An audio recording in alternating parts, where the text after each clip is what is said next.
Vamos voltar, então, para os tempos atuais, fazendo essa reflexão com o presente e o passado, que, claro, sempre se conectam, mas voltando para o jogo de ontem, uma vitória importante do São Paulo por 2-1, Pablo Maia marcando, Ferreirinha marcando também, faltam 3, hein? E o Viveiros, Aliás, sabe quem estava na nossa audiência ontem, André, nessa que tá rindo? Craque Neto. Ah, é? Opa! Ô, garotinho! É... Faltam 3, eu acho que ele tá meio apavorado. Com faltam 3 do Ferreirinha. Se o Craque Neto estiver vendo a gente, beijo, Craque Neto. Adoro. Beijo, Craque. Mas foi uma vitória em que mais uma vez, em mais de um jogo, o São Paulo do Hernan Crespo, ele consegue dominar seu adversário. A gente já falava da disparidade aqui entre as duas equipes nesse momento que o Atlético Paranaense passa, mas é um São Paulo que consegue mais uma vez fazer isso, né? Que dominar o jogo, dominar o meio de campo, usar muitos lados do campo, né, André Hernan? Foi isso que a gente viu ontem. E outra coisa de bastidor também que é legal de falar, o sentimento um pouco dos jogadores, a gente está vendo aí o gol do Ferreirinha, o segundo. Sabe aquela coisa da realidade da Série B? Estava conversando com um dos atletas depois do jogo, e aquela coisa, a Série B é uma outra competição onde você tem muito mais a força física, você joga muito mais fechado, o jogo é diferente, né? A competição ela é diferente. E quando você tem um enfrentamento de time de Série A com um time que está numa realidade de Série B, muitas vezes para o time da Série A é mais complicado, é muito mais difícil jogar. E ontem os jogadores do São Paulo sentiram essa dificuldade no jogo dentro de campo com o Atlético Paranaense. Sabiam eles que não seria um jogo tranquilo, muito pelo contrário, mas aquela coisa de que o Atlético está mal, está na Série B e tal, vai ser 3-0 para o São Paulo. Não, ninguém lá acreditava nisso. Então eles sabiam que iriam encontrar essa dificuldade e o São Paulo teve muita dificuldade no primeiro tempo. Tanto que o gol do Pablo Maia é um gol bem ao estilo dele mesmo, né? Aquele arremate e tal. E ele voltou a marcar depois de 1 ano e 8 meses, o Pablo Maia, o pai do Matheus. Então, assim, o São Paulo vai embora, sai do jogo, com esse sentimento de frustração por ter tomado um gol, mas lá dentro mesmo, lá no CT, na Barra Funda, hoje, o papo importante foi a vitória, ter vencido, porque para o São Paulo essa sequência de vitórias tem sido muito importante para o trabalho do dia a dia. Então, assim, beleza, você vai lá para o Atlético Paranaense, semana que vem lá em Curitiba, vai para ganhar, óbvio, vai para classificar, mas é importante a sequência de vitórias.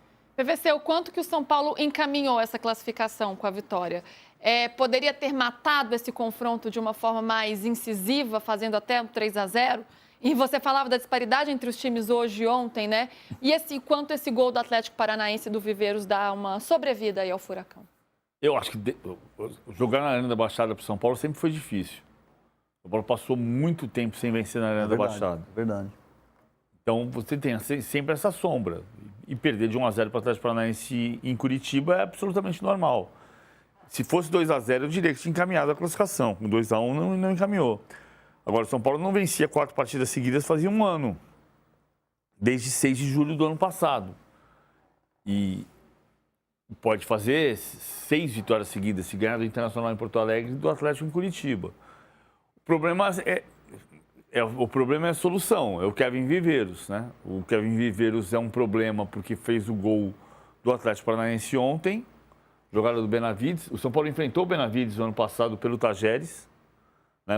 Aquele Tajeres no ano passado que enfrentou o São Paulo, ganhou 2-1, que foi o jogo que começou a demitir o Zubeldia. O Benavides era lateral direito e o Ramon Sousa, que está no Palmeiras, era o ponto esquerda. E hoje... Como é bom esse Ramon Sousa, hein? É bom jogador. A gente vai falar do Palmeiras daqui a pouco, mas é bom. Bom mesmo. O Benavides faz a jogada, o Kevin Viveiros faz o gol. O Kevin Viveiros, a boa notícia é que o Kevin Viveiros não joga pelo Atlético Nacional. Como a gente disse ontem, o Kevin Viveiros jogou a fase de grupos da Libertadores pelo Atlético Nacional, adversário do São Paulo nas oitavas da Libertadores. E trocou o Atlético Nacional pelo Atlético Paranaense, adversário do São Paulo na Copa do Brasil.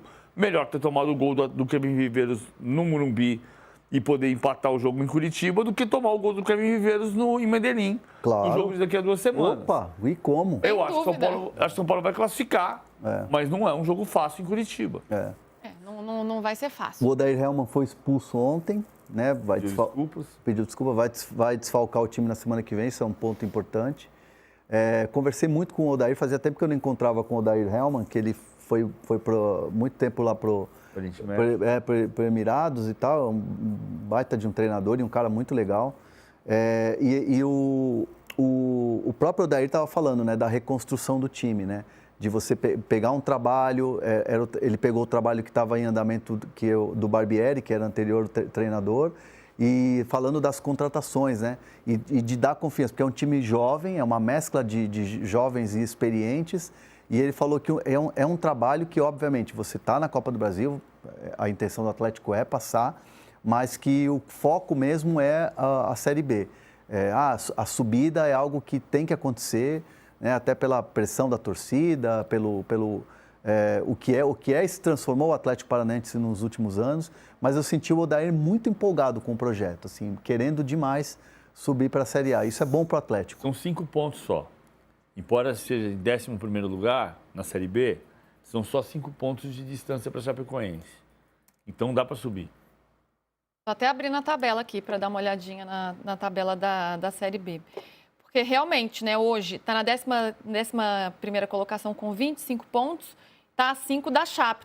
É bem equilibrado, né? O Coritiba é o líder com 38 e a Chape está em quarto com 30. Então, precisa tirar uma vantagem, são aí 10 times de distância, mas pela pontuação dá, e claro, considerando que a gente está aí na metade do campeonato, né, na 19ª rodada, então vai em busca desse objetivo, que, claro, é a prioridade do Furacão de voltar à elite do futebol brasileiro.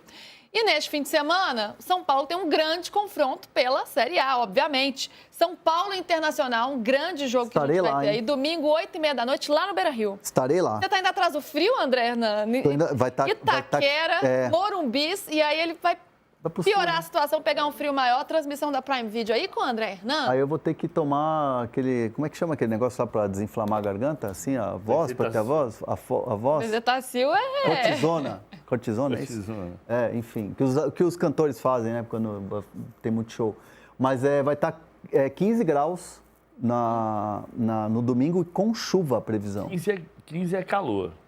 15 com chuva. 15 em agosto, Gostosinho. Porto Alegre é calor. Mas vai ser um grande jogo, porque o São Paulo vem nessa pegada de sequência de vitórias e o Inter aliás, está um barulho no Internacional já de um burburinho, né? de saída de treinador. Não vai ter. O Barcelos banca. Barcelos banca que não vai ter. Não vai ter saída. Mas o PVC tem muita pressão de bastidor para a saída do E quando Roger. fala não vai ter, não é uma preocupação maior? Quando o dirigente precisa bancar, não é um sinal? Então, mas vamos por... Acho que é importante assim, quando você diz, você ouvindo gente de Porto Alegre, do Beira-Rio, a gente sabe que tem pressão de torcida. Pressão de torcida significa o quê? Bom, você pode perder o jogo do São Paulo, que é a segunda derrota seguida, o jogo do Fluminense, que é a terceira derrota seguida, e perde o jogo anterior à Libertadores e vai pressionado para a Libertadores. A lógica é não sai, não muda nada até o final do ano e cumpre o contrato. Isso é o que o Internacional deseja. Se for eliminado pelo Flamengo na Libertadores, eu já não estou bancando.